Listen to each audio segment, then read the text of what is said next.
Indrajit study point में आप सभी का स्वागत है। हम पढ़ रहे हैं एनसीईआरटी क्लास 12 भारतीय इतिहास भाग 3, जिसका हम 11वां अध्याय पढ़ेंगे, विद्रोही और राज्य, जिसमें हमें 1857 का आंदोलन और उसके व्याख्यान इसमें मिलेंगे। मतलब उसी के बारे में यहाँ पर पढ़ने को मिलेगा। किसके?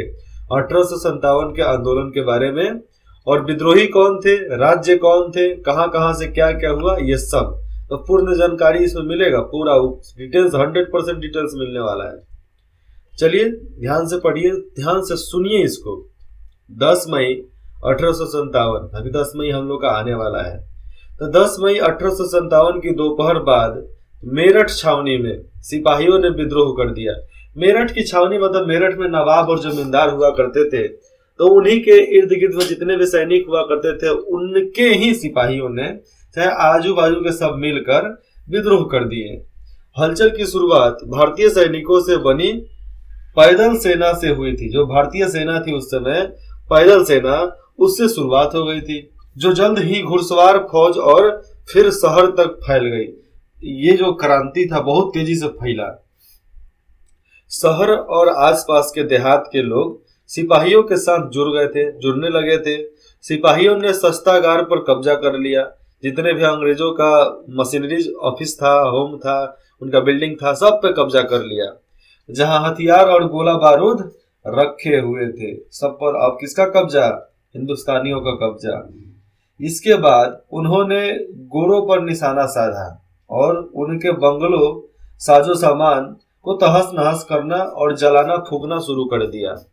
रिकॉर्ड दफ्तर में तब जहां उनका सारा कागज पत्तर किताब रखा जाता था, तो रिकॉर्ड दफ्तर, जेल, अदालत, डाक खाने, सरकारी खजाने जैसे सरकारी इमारतों को लूटकर तबाह कर दिया गया और पूरे तरीके से बर्बाद कर दिया गया वहां का इलाका जितना अंग्रेजों का था। और यहाँ पर है कि शहर को दिल्ली से जोड़ने वाली जो टेलीग्राफ लाइन थी उसको काट दी गई थी। और अंधेरे, देखो यहाँ पर सबसे पहले तो टेलीग्राफ लाइन काट दिया गया कि खबरें नहीं जाएगा। और अंधेरा पसरते ही, जब अंधेरा हो रहा था तो अंधेरा की शुरुआत होते ही सिपाहियों का एक जत्था घोड़े पर सवार होकर दिल्ली की तरफ चल पड़ा कि हम दिल्ली चलते हैं, बहादुर शाह से हम वहां पर मांगते हैं मदद, वो हमारा नेता बनेंगे। जिनका तस्वीर हम सामने देख रहे हैं, मुगलिया बादशाह का अंतिम बादशाह यही है। यह जत्था 11 मई को तड़के लाल किले के फाटक पर पहुंचा। सुबह ही फाटक पर पहुंच गया। 10 मई को चला था रात को। अब मेरठ से कहां दूर है भैया दिल्ली, हम घोड़ा से चलेंगे तो तुरंत 12 घंटा पहुंच जाएंगे। तो ये लोग तड़के सुबेरे ही पूरा एकदम पहुंच गए वहां पर जत्था होता लेकर। और रमजान का महीना था, जानते हो मई रमजान का महीना हुआ करता था। अभी भी कभी कभी मई में रमजान होता है। तो मुगल सम्राट बहादुर शाह नमाज पढ़कर और सही मतलब रोजे के दिनों में सूरज उगने से पहले का भोजन उन लोगों को करना रहता है कि सूरज निकलने से पहले वो लोग सुबह का भोजन कर लेते हैं, रोजे का भोजन कर लेते हैं, दिन भर नहीं खाना। तो उठकर खाकर उठे थे, खा लिए थे, अब खाकर उठे थे। तो जैसे जब वहां से खाकर ये उठे थे कि भैया अब तो दिन भर चलते हैं, देखते हैं क्या क्या होता है, तो जैसे ही तो उन्हें फाटक पर हो हल्ला सुनाई देता है। भैया ये हल्ला किस बात का है? बाहर खड़े सिपाहियों ने जानकारी दी कि हम मेरठ के सभी अंग्रेज पुरुषों को मार कर आए हैं, क्योंकि वे हमें गाय और सुअर की चर्बी में लिपटे कारतूस दांतों से खींचने के लिए मजबूर कर रहे थे, इसीलिए हमने मार दिया। अब आपके पास आए हैं। तो इससे हिंदू और मुसलमान सबका धर्म भ्रष्ट हो जाएगा। तब तक सिपाहियों का एक और जत्था दिल्ली में दाखिल हो चुका था। एक और जत्था दिल्ली आया और शहर के आम लोग उनके साथ, शहर के जितने भी आम लोग थे उनके साथ जुड़ने लगे थे।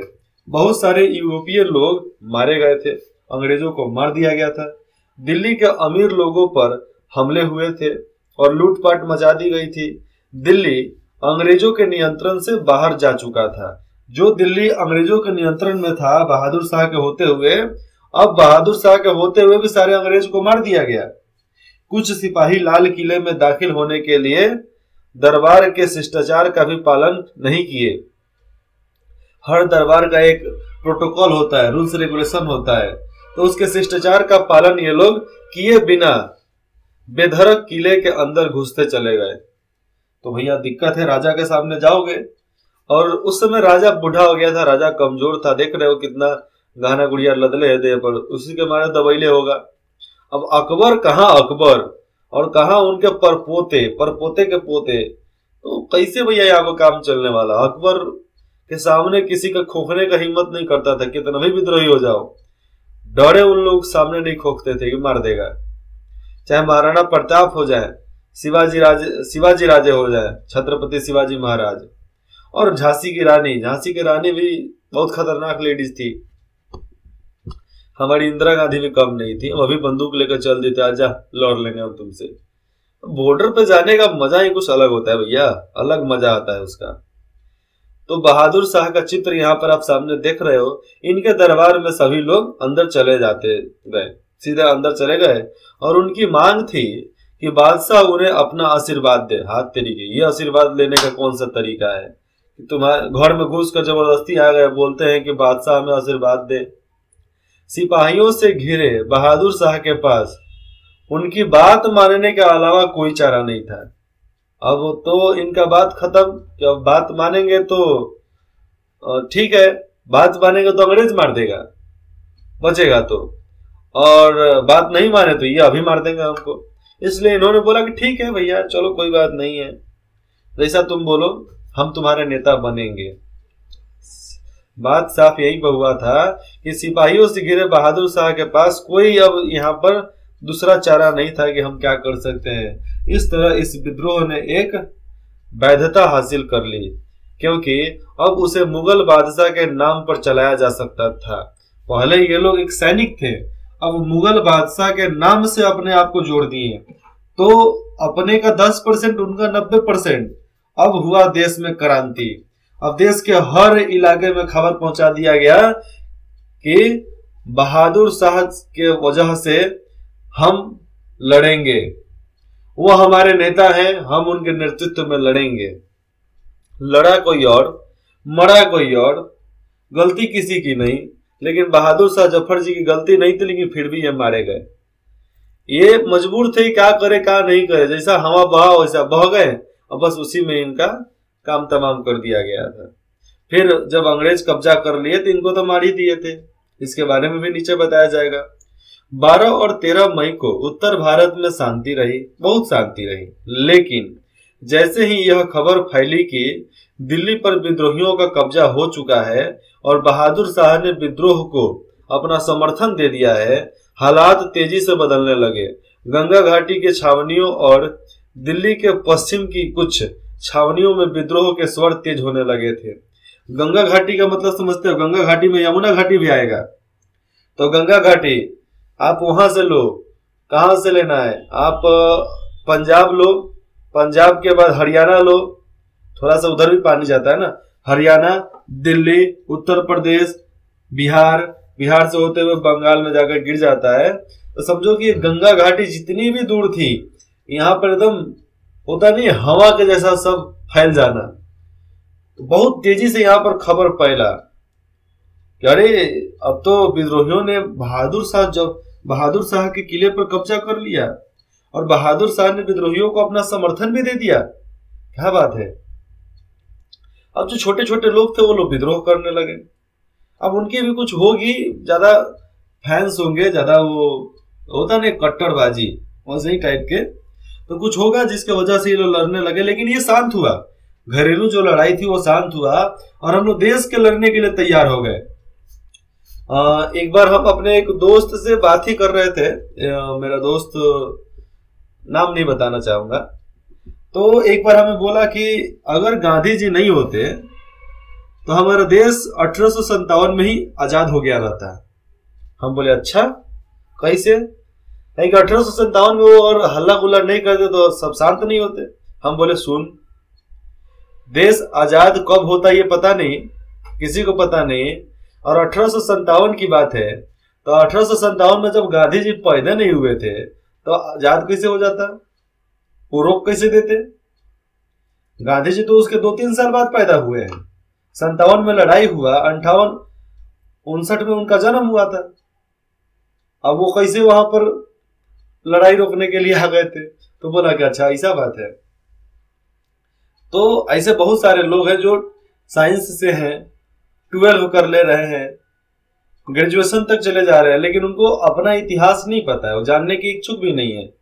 एक बार स्वामी विवेकानंद का हम बात देख रहे थे, उसके बारे में पूछे, भीमराव अंबेडकर जी के बारे में पूछे, शायद उसी कास्ट से वो भी आते हैं। तो हमने पूछा कि अच्छा बताओ भीमराव अंबेडकर का जन्म कहाँ हुआ था? अब उसका दिमाग ब्लैंक। अब क्या जवाब दें? क्यों मनाया जाता है भीमराव अंबेडकर जी का जयंती? यह भी नहीं पता है।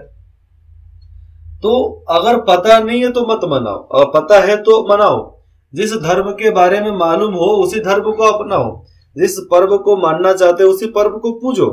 जिस देवता को ज्यादा मानते हो उसी देवता के बारे में सोचो, उसी देवता के बारे में समझो। ऐसा नहीं कि अधकटिया लेकर चल दो आगे। चलिए अब टॉपिक पे आते हैं, विद्रोह का दर्रा। अब विद्रोह का क्या क्या कारण था उसके बारे में हम नीचे तक वही पढ़ने वाले हैं। यदि इन विद्रोहों को तारीख के हिसाब से सिलसिलेवार रखा जाए तो ऐसा लगता है कि जैसे जैसे विद्रोह की खबर एक शहर से दूसरे शहर में पहुंच दी गई थी। तारीख बाई तारीख रखा जाए तो मालूम चलेगा कि एक जगह से दूसरी जगह, एक शहर से दूसरी शहर में दूसरी जगह पे खबर फैलते गया। जिस तरह पानी जाता है वैसे वैसे सिपाही हथियार उठाते गए। हर छावनी में विद्रोह का घटनाक्रम कमोबेश एक जैसा ही था, क्योंकि जहां जहां भी विद्रोह होता था वहां वहां पर भी घटनाक्रम एक ही जैसा था। जैसा यहाँ पर मारते थे वैसा वहां पर भी मारते थे, क्योंकि जो भी बताने वाला था वो भी कुछ ना कुछ तो बताता होगा ना कि ऐसे ऐसे मार रहे हैं भैया, ऐसे ऐसे पूरा कांड हो रहा है, आप भी वैसे करो। तो लोग समर्थन देना चाहते थे कि अंग्रेज हमारे देश से भाग जाए, लेकिन फिरंगी फिरंगी होते भैया। हम लोग उसको चिढ़ाने के लिए फिरंगी बोलते थे।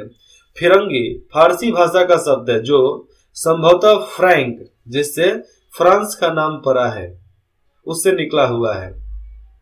इसे उर्दू और हिंदी में पश्चिमी लोगों का मजाक उड़ाने के लिए कभी कभी इसका इस्तेमाल अपमानजनक दृष्टि से भी किया जाता था। अंग्रेज नहीं, फिरंगी। फिरंगी मतलब अपमानजनक, अपमान करना।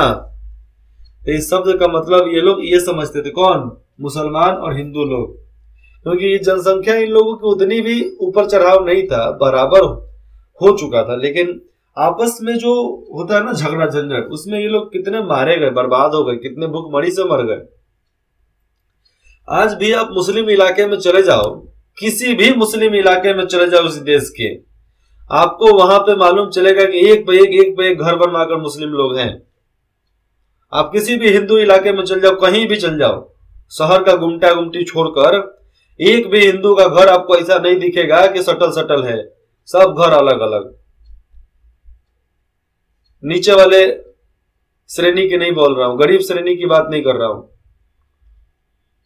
तो एक ये फर्क होता है कि कौन बासिंदा है और कौन यहाँ का जन्मा है, मतलब कौन इसका खानदान यहां से है और कौन यहां पर आकर बसा कभी ना कभी। तो इससे साफ हमें देखने को मालूम चल जाएगा। हमारे गांव की बात कर ले तो हमारे गांव में जितने भी मुसलमान के घर हैं सब एक दूसरे से सटे हुए हैं। अब कोई उसमें भी अमीर लोग हैं, वो लोग अपना अलग घर बनवा लिए हैं, अलग इलाके में रहते हैं। हिंदू लोग का तो हमारे इलाके में जितना भी घर देखोगे तो सारा घर अलग अलग, किसी का घर सटा नहीं होगा, किसी के भी घर में घर नहीं सटा रहता है, सब अलग अलग अपना बनाते हैं। लेकिन यहाँ पर देखने की बात है कि सैन्य विद्रोह कैसे शुरू हुआ। सेना में जो विद्रोह था शुरू कैसे हुआ, शुरुआती तौर से देखते हैं हम कि कारण क्या था, कैसे एक जड़ पकड़ा गया कि भैया यहां से ये सब हो सकता है। सिपाहियों ने किसी न किसी विशेष संकेत के साथ अपनी कार्रवाई शुरू की। लड़ाई शुरू हुआ उसका बात अलग है, लेकिन कांड क्या क्या हुआ था भैया, कांड जानना हमारे लिए जरूरी है ना। तो मैं बताता हूं आपको, शायद नीचे पढ़ने को मिलेगा ही मिलेगा। इसमें बताया जाता है कि एक काम करने वाला बढ़ई जो फैक्ट्री में काम करता था, उसको पता था कि कैसे कैसे क्या हो रहा है और कैसे क्या नहीं हो रहा है, और इस बात में सच्चाई हिले नहीं थी। जिस बात की वजह से क्रांति हुआ उस बात में सच्चाई हिले नहीं था। लेकिन बोला जाता है ना कि थोड़ी सी चिंगारी जंगल को जला देने के लिए काफी होता है। बात साफ यही था कि कन फैक्ट्री का वर्कर जो था कहीं पानी पीने के लिए गया था, तो वहां पर एक ब्राह्मण थे, उन्होंने बोला कि नहीं तुम यहाँ पानी नहीं पी सकता है, हमारा धर्म भ्रष्ट हो जाएगा। तो उसने बोला कि तुम्हारा धर्म भ्रष्ट होने वाला है। अब पंडित जी बोले क्यों? तो बताया कि आपका धर्म इसलिए भ्रष्ट होने वाला है क्योंकि इंग्लिश फैक्ट्री में जो बंदूक की गोलियां बन रही है उसके ऊपर जो लेप लगता है वो गाय और सुअर का चर्बी का बना हुआ लेप है। मुसलमान घींचेंगे तो उनका भी धर्म भ्रष्ट, और हिंदू घींचेगा तो उसका भी धर्म भ्रष्ट। अब पंडित जी का पारा धनका। पंडित जी ने बुलाया 15-16 आदमी को, बोला कि भैया ऐसा ऐसे कांड हुआ रे, तुरंत राजवा के पास जाओ, जाकर बोलो खबर ऐसा दो, ऐसा ऐसा बात हुआ है। राजवा के पास गया, सब सामंत के पास गया, जमींदार के पास गया। अब इन लोगों का फटा हालत, अरे साला ये तो मेरा धर्म भ्रष्ट कर देगा। तो वहां से जमींदारों के फौज ने चला, लड़ाई किया, सब देखा, अरे गोली पर देखा कि लेप लगा। लेप वो सही में उसका नहीं होता है, लेप आपको बारूद जल्दी फट ना इसलिए लगाया जाता है, ठंडक तरीके से, एक तरीके से ठंडक के लिए, चाहे एक मुहर के लिए भी लगाए जाते थे। लेकिन अब हर किसी को थोड़ी पता है, इंग्लिश फैक्ट्री में थोड़े आप काम करते हो जी, क्योंकि गोली तो भैया इंग्लैंड से बन के आता था, भारत में तो बनता नहीं था। लेकिन वो उसी मशीनरी जहां रखा जाता था वहां पर काम करता था। तो उन्होंने आकर इसे ढिंडोरा पीट दिया। अब ये लोगों का माथा सटका, धीरे धीरे विद्रोह इतना फैला कि दिल्ली गया, दिल्ली से पूरा भारत में फैल गया। तेरी तो देखिए यहाँ पर कार्रवाई के बारे में अब शुरू होगा। तो सिपाहियों ने किसी न किसी विशेष संकेत के साथ अपनी कार्रवाई शुरू की। इन लोगों का भी इच्छा था कि देश को आजाद कराना है।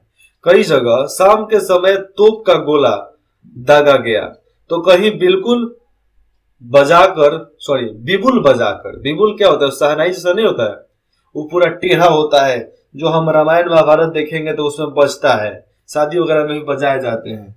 तो बिगुल बजाकर विद्रोह का संकेत दिया गया कि अब हम विद्रोह करेंगे।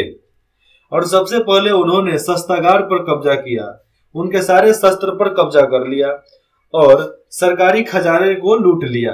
इसके बाद उन्होंने जेल, सरकारी खजाने, टेलीग्राफ लाइन, दफ्तर, रिकॉर्ड रूम, बंगालों, तमाम जितने भी बंगला तमाम सरकारी इमारतों पर हमला किया और सारे रिकॉर्ड जला दिए। जलाते चले गए, बर्बाद करते चले गए, सभी रिकॉर्ड को बर्बाद कर दिया इन लोगों ने। गोरों से संबंधित हर चीज, जो भी अंग्रेजों से संबंधित था, हर चीज और हर शख्स हमले का निशाना था। चीज जला दिया गया और जो भी अंग्रेजों से मिले थे उन पर हमला कर दिया गया। हिंदुओं और मुसलमानों तमाम लोगों को, समझना यहाँ पर, हिंदुओं और मुसलमानों तमाम लोगों को एकजुट होने और फिरंगियों का सफाया करने के लिए हिंदी, उर्दू और फारसी में अपील जारी की गई कि भैया ऐसे ऐसे किया जा सकता है। हिंदी, उर्दू, फारसी में अपील चालू हो गया था। अब देखिए यहाँ पर कांड क्या क्या हुआ था। अपील जब चालू हो गया कि अब यहां से क्या हो गया है, अब फिरंगियों का सफाया करने का अब सब लोगों ने मन बना लिया है, सबके पास खबर पहुंच गई। तो चित्र 11.2 में दिख रहा है कि लखनऊ में ब्रिटिश लोगों के खिलाफ हमले में आम लोग भी सिपाहियों के साथ आ चुके हैं।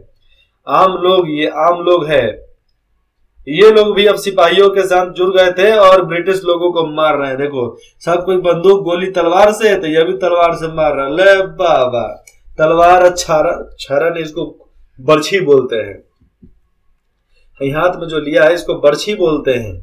और बर्छी इतना तेज कि मारो तो एकदम पेट फाड़ के निकल जाएगा तुरंत। एक हाथ में बर्छी, एक हाथ में तलवार, ले भैया मार तुरा के। ऐसे ऐसे युद्ध हो रहा था। विद्रोह में आम लोग के भी शामिल हो जाने के साथ हमलों का दायरा फैल गया। अब जो हमला सीमित जगह पर होता था, अब चारों तरफ से होने लगा। समझो कि छोटा सा सिपाही है अंग्रेज का, तो टुकड़ी छोटा सा है, अब एक तरफ से हाथी वाला, एक तरफ से घोड़ा वाला, एक तरफ से पैदल, एक तरफ से पत्थर उथर लेके कूचने के लिए। आजा भैया रे, तो समझो कि किस तरह विद्रोह हो सकता था, कितने लोग मारे गए होंगे। बचने का मौका ही नहीं दिया जाता था, चारों तरफ से लाओ कूच दो, काम खत्म। लखी यहाँ पर कहां कहां क्या क्या हुआ था। लखनऊ, कानपुर और बरेली जैसे बड़े शहरों में साहूकार और अमीर भी विद्रोहियों के गुस्से का शिकार बनने लगे थे। जितने भी अमीर लोग थे वो लोग भी विद्रोहियों के गुस्से का शिकार बन गए, क्योंकि अमीर साहूकार ये सब लोग लूटे थे जनता को अंग्रेजों के मदद से। किसान इन लोगों को न केवल अपना उत्पीड़क बल्कि अंग्रेजों का पिट्ठू मानते थे। पिट्ठू मतलब कठपुतली मानते थे, दलाल मानते थे। ज्यादातर जगह पे अमीरों के घर बार लूट कर तबाह कर दिए गए थे। जितने भी अमीर थे उनके घर बार को लूट कर बर्बाद कर दिया गया था। सिपाहियों की कतारों में हुए इन छुटपुट विद्रोहों ने जल्द ही एक चौतरफा विद्रोह का रूप ले लिया था। जो छोटा मोटा विद्रोह होता था अब चौतरफा विद्रोह होने लगा चारों तरफ से। शासन की सत्ता और सोपान की सरेआम अवहेलना होने लगी थी। क्या हुआ था? शासन की सत्ता और सिपाहियों की सरेआम अवहेलना लोग करने लगे थे कि शासन को नहीं मानेंगे, शासन की सत्ता को नहीं मानेंगे, हम सिपाहियों को नहीं मानेंगे। और इनकी आलोचना, इनके तरफ विरोध चालू हो गया था कि भैया अब हम विरोध करेंगे, प्रतिहार करेंगे, इन लोगों पर जीत हासिल करेंगे, इन लोगों को अपने देश से भगा डालेंगे। ये सब बात को वहां पर ये लोग साबित करना चाहते थे। साबित करने के लिए लड़ना पड़ता है, लड़ने को बोलते हैं युद्ध करना। देखो, आप किसी बुराई को खत्म कर रहे हो ना, तो समझो कि आपका मर्डर नहीं हो रहा है, आप किसी का मर्डर नहीं कर रहे हो, आप पुण्य का काम कर रहे हो। कोई आपकी माँ बहन का इज्जत लूटेगा तो उस समय आप ये नहीं बोलोगे कि बाबूजी क्या करें, पुलिस क्या करेगी, भाड़ में जाए साला ये सब, पहले ये जो आ रहे हैं इनको गोली मारेंगे, तुरंत काम खत्म। सीधी सी बात है। तो आज आपकी जमीन कहां चली जाती है कि आप भ्रष्टाचार कर करके आप अपनी जिंदगी जी रहे हो, थोड़े से पैसा देकर अपना काम करवा ले रहे हो। पैसा नहीं देने का, भले आपके पास पावर है, जाओ थोड़ा सा बात कर लो, हो गया ठीक है, लेकिन घूस रिश्वत नहीं देने का। सीधा बात है, जो भी मांगता है जूता निकालो, चाहे कोई भी अधिकारी हो, डीएम का नहीं हो, डीएम भी रिश्वत मांगता है, जूता निकालो, मारो उसी समय। जेल जाएंगे देखेंगे, लेकिन साला तेरे को छोड़ेंगे नहीं। धमकी देकर निकलो वहां से कि जिस दिन जेल से निकलेंगे तुम्हारे वजह से हमारा कैरियर खराब, तुम्हारी जिंदगी भी हम खराब कर देंगे। इतना जुनून होना चाहिए, तब तुम क्रांतिकारी बन सकते हो, नहीं तो क्रांतिकारी कौन है बात का? किसी से डर गए तो क्रांतिकारी किस बात का? हमारे पापा बोलते हैं कि जिस दिन तुम्हें जज से पाला पड़ेगा ना, किसी अफसर से पाला पड़ेगा, तो देखना वहां पर बोलवे नहीं करोगे। हम कहते बात तरीके, और ऐसा अफसर को हम समझ में नहीं करते हैं। अफसर क्या है भैया? जनता का सेवक है, मालिक लोग बना दिया, इसीलिए वो माथा पर चढ़ गया है। चार चप्पल मारने के बाद सब मालिकाना हक नीचे आ जाता है। काम करने के लिए, जनता का सेवा करने के लिए, जनता का झगड़ा झंझट खत्म करने के लिए, सब क्या क्या बात जो प्रोग्राम होते हैं उसको देखने के लिए, जुर्म रोकने के लिए बहाली होता है कि तलवे चाटने के लिए होता है। जो तलवे चाटता है उसका चटवा दो, एकदम जूता उठाकर मारने लगो। हुआ है बहुत जगह, ऐसा एग्जाम्पल हुआ है कि पुलिस ने हाथ उठाया, उसी समय जूता निकालकर मारना चालू। साला तुम मर ले कैसे रे? इस तरह बहुत ज्यादा ट्रैफिक पुलिस से लेकर एसपी तक पिटाए हैं, डीएम तक पिटाए हैं। झगड़ा झंझट में जरूरत है वहां पर उनके बात को सुनना। छपरा के ही डीएम गए थे वहां पर सुलह करवाने, एक आया उसी में से बांस से मारा, कपार फाड़ दिया उनका। तुरंत डीएम चले आए सरकारी अस्पताल में, फिर वहां से तुरंत अपना इस्तीफा देकर भागिए गए, रुके नहीं तो मुआ देता सब उनको घर में घुसकर। ये बात आज से करीबन 6 साल पहले की बता रहा हूं, तो ये 16-17 की बात है। आगे बात यहां पर कर लेते हैं। तो मई जून के महीनों में, क्योंकि लड़ाई भी तो मई के महीने में हुआ था, तो मई जून के महीनों में अंग्रेजों के पास विद्रोहियों की कार्रवाइयों का कोई जवाब नहीं था। 2 महीने तो वो सोच समझ से ऊपर चले गए थे कि हम क्या कर सकते हैं। अब अंग्रेज अपनी जिंदगी और घर बार बचाने में फंसे हुए थे कि अपना घर बार बचा लो, जिंदगी बचा लो। जैसा कि एक ब्रिटिश अफसर ने लिखा है कि ब्रिटिश शासन ताश के किले की तरह बिखर गया था। उतना बड़ा साम्राज्य ताज के किले के जैसा बर्बाद हो गया। हो सकता है, कुछ भी हो सकता है, इस धरा पर, इस धरती पर कुछ भी हो सकता है, कोई सोच नहीं सकता उसको, जो भी हो सकता है। असामान्य समय में सामान्य जीवन, असामान्य समय, जहां पर सामान्य समय नहीं है वहां पर भी सामान्य जीवन कैसे चल रहा है उसके बारे में जानते हैं। विद्रोह के महीनों में, जब विद्रोह चालू हुआ था मई जून में, तब विद्रोह के महीनों में शहरों में क्या हुआ था, उथल पुथल के उन दिनों में लोग जो थे अपनी जिंदगी कैसे जी रहे थे, सामान्य जीवन किस तरह प्रभावित हुआ था। भैया लड़ाई चलती है तो सामान्य जीवन को प्रभावित करती है, लेकिन कैसे लोगों को प्रभावित किया। विभिन्न शहरों की रिपोर्टों से पता चलता है कि सामान्य गतिविधियां अस्त व्यस्त हो गई थी। दिल्ली उर्दू अखबार 14 जून 1857 की इन रिपोर्टों को पढ़िए तो मालूम चलेगा कैसे कैसे क्या हुआ था। तो हालात थे, सब्जियां और साग, जिसको हम पालक बोल सकते हैं, पालक, गेथरी, सरसों, बहुत सारे साग होता है, चना का भी साग होता है, तो उसके भी हैं, क्योंकि इनका भी शॉर्टेज है। लोग इस बात पर शिकायत कर रहे थे कि बाजारों में कद्दू और बैगन तक नहीं मिल रहे। आलू और अरबी अगर मिलती भी तो बासी, जो भी मिलता था तो बासी मिलता था। सरी जिसे कुजरो, यहाँ पर सरी का मतलब समझना, सरी जिसे कुजरो मतलब सब्जी बचाने वाले, तो सब्जी बचाने वाले ने रोक कर जमा कर रखा हुआ था कि भैया बचा कर रखो इसको, तो सब कुजरों ने बचा कर रखा था। बाद में कुजरों को भी लूट लिया गया। साला तू बचा कर रखेगा रे, हम भूखे मर रहे हैं, तुम बचा कर रखेगा है, लूट। उनके गोदाम में घुस कर सब लोग लूट कर चले गए घर पे। तो शहर में स्थित बाग बगीचों से कुछ माल चंद इलाकों तक पहुंच जाता है, लेकिन गरीब और मध्य वर्गीय वाले उन्हें देखकर बस ओठों पर जीभ फिराकर रह जाते हैं, क्योंकि मध्यवर्गीयों के पास, गरीब लोगों के पास इतनी औकात नहीं थी, इतना रुपया नहीं था कि वो सब्जी खरीद कर खा सके, क्योंकि वह चीजें खास लोगों के लिए ही है, अमीर लोगों के लिए। अरे जो सब्जी 30 रुपए मिलता था तो हम खरीद सकते हैं, वही सब्जी 3000 रुपए किलो मिलेगा तो हम खरीद सकते हैं क्या?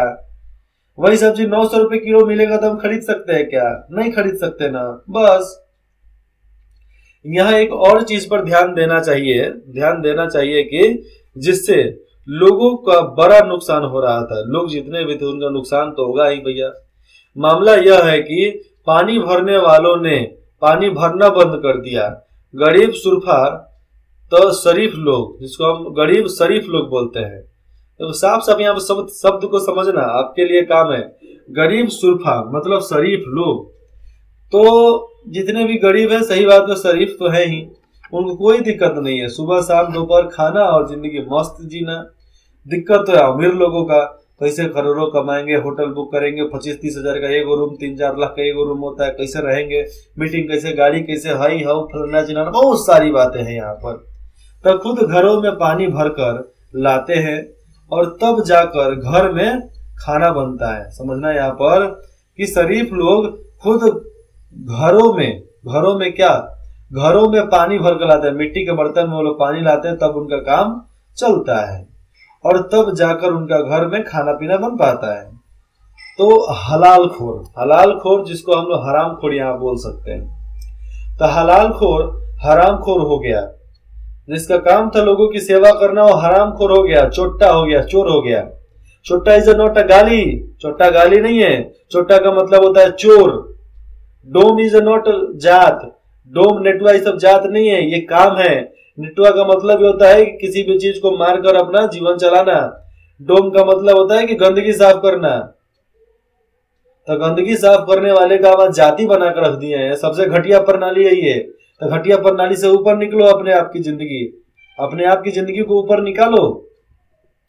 लेकिन ये बताने वाला कोई नहीं है, लेकिन मैं बताऊंगा, कोई दिक्कत नहीं है, मैं आता हूँ। आप हमेशा हमें देख सकते हैं, हर्षवर्धन बिहार यूट्यूब पर सर्च करो, हमें देख सकते हो रोज लाइव। कई दिनों से बहुत सारे मोहल्लों में कोई आमदनी नहीं हुआ था और यही हालात बने रहे थे। ऐसा ही हालात बना रहा तो गंदगी, मौत और बीमारियां शहर की आबो हवा खराब कर देगी और शहर महामारी की गिरफ्त में आ जाएगा। यहाँ तक कि आसपास के इलाके भी उसकी चपेट में आ जाएंगे। जितने भी आसपास के इलाके हैं सब महामारी बीमारी के चपेट में आ जाएगा, भूखमरी कायम हो जाएगा हर लोग पे। तो गंदगी, मौत, बीमारी जिसको हम बोलते थे महामारी, तो महामारी अगर चालू हो गया, फ्लैग, हैजा, ये सब क्या था, एक बार हो गया तो समझ लो गांव का गांव साफ, एक भी लोग जिंदा नहीं बचेंगे, सब तरफ तरफ कम मर जाएंगे। माता रानी, पोलियो, सब जॉन्डिस, जल्दी ठीक ही नहीं होता था। लेकिन पहले का ऐसे ऐसे लोग थे जो जॉन्डिस को भी झाड़ फूक करके हटा देते थे। तो जमाना था भैया, वो अलग अलग जड़ी बूटियां हुआ करती थी, गरम गरम तेल हुआ करते थे जो मुंह में पिलाए जाते थे। आज तो ना ऐसा वैद्य है, ना ऐसा पढ़ा लिखा आदमी है, सब नरकटवा सब घूम रहा है। नरकटवा घूमेगा तो भैया देश की भलाई कहाँ से हो सकती है, नहीं हो सकती है। आज डॉक्टर देख लो, सबसे डॉक्टर को हम बोलते हैं ना बहुत बड़ा घटिया इंसान। 92% डॉक्टर सबसे घटिया लोग होते हैं, क्योंकि उनको पता है कि हम जो दवा लिख रहे हैं वो किसी काम का नहीं है, केवल शरीर के लिए खाओ और हक दो, उसके अलावा नहीं है। लेकिन डॉक्टर वो दवा लिखेगा क्योंकि उसको पैसा मिलता है, और जो डॉक्टर धांधली करके पैसा कमाता है वो डॉक्टर बहुत सुकून का मौत तो नहीं मरता है, जिंदगी उसकी भी तो आम नहीं कटती है। 24 घंटा टेंशन, हाई टेंशन, बीमारी सब होता है उसको भी, ऐसा बात नहीं कि नहीं होता होगा, सब है। ऐसा कोई डॉक्टर नहीं है जो बीमार नहीं है, ऐसा कोई डॉक्टर नहीं है जिसका पेट नहीं निकला हुआ है। 98% डॉक्टरों का पेट निकला हुआ है, 2% जो डॉक्टर है वही फिट रहते हैं। हम अभी हिंदुस्तान की बात कर रहा हूं, 2% डॉक्टर को छोड़ दिया जाए तो किसी भी 98% डॉक्टर को फिटनेस नहीं है। लेकिन वो क्या बोलेगा, अपनी फिटनेस पर ध्यान रखिए। अरे भैया पहले खुद ध्यान रख। डॉक्टर का मतलब होता है पहले खुद स्वस्थ रहना, तब दूसरों को स्वस्थ करना। और जो खुद को स्वस्थ ना कर पाए दूसरे को का घंटा करेगा वो। तो मेरी सोच है, आप इससे कुछ सीख सकते हो तो सीख सकते हो। अगर आपको अच्छा नहीं लगे तो हमें बता दीजिएगा कि अच्छा नहीं लगा, हम नहीं बोलेंगे। अगले भाग में संचार के माध्यम पढ़ेंगे कि संचार का कौन कौन सा माध्यम था। पूरे देश में तेजी से संचार हो रहा था ना जी, धीरे धीरे नहीं, तेजी में। अब कारण क्या था, कैसे कैसे क्या माध्यम थे, उन सब के बारे में पढ़ेंगे। इंद्रजीत स्टडी पॉइंट में जुड़ने के लिए आप सभी का बहुत बहुत धन्यवाद। आशा करते हैं कि आपको जो भी डाउट हो आप बेझिझक हमें कमेंट करके बता सकते हैं।